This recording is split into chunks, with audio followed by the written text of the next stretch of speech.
పార్లమెంట్లో మహిళా బిల్లును పాస్ కాకుండా అనేక శక్తులు కుట్రలు చేసి అడ్డుకున్నాయన్నారు జాగృతి అధ్యక్షురాలు కవిత.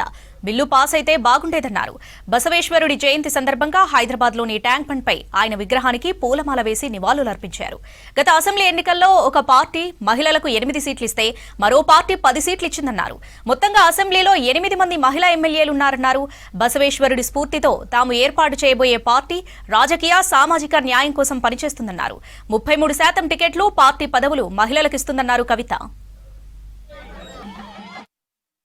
నిన్న మొన్ననే మహిళా బిల్లు వీగిపోవడం జరిగింది.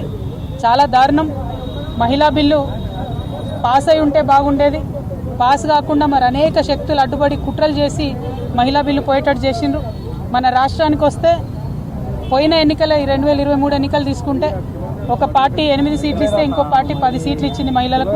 అల్టిమేట్గా ఒక దాంట్లో 3 గెలిస్తే ఒక దాంట్లో 5 గెలిచిండ్రు. అంటే టోటల్గా కూడా మన రిప్రజెంటేషన్ ఎక్కడ కూడా లేదు. మరి ఇవ్వాలన్నా బసవేశ్వరుడి జయంతి సందర్భంగా వారి స్ఫూర్తితోనన్నా అన్ని రాజకీయ పక్షాలు మారుతాయని నేను భావిస్తున్నా. నేను కూడా త్వరలోనే పొలిటికల్ పార్టీ పెట్టబోతా ఉన్నాను కాబట్టి బసవేశ్వరుడి స్ఫూర్తితోనే ఒక సామాజిక న్యాయం కోసం కొట్లాడతాం. ఎందుకంటే వారి స్ఫూర్తితోనే అంబేద్కర్ కొట్లాడిండ్రు. అంబేద్కర్ కూడా పదే పదే చెప్పుకుంటూ వచ్చిండ్రు, బసవేశ్వరుని ఎవరైతే ఒక ప్రాంతానికి సీమితం చేయకుండా భారతదేశ వ్యాప్తంగా వారి కోసం పాటుపడితే భారతదేశం మారుతుందని చెప్పి కూడా చెప్పడం జరిగింది.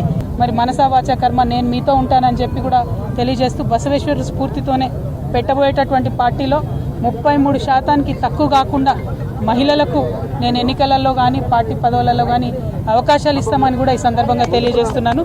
Thank you.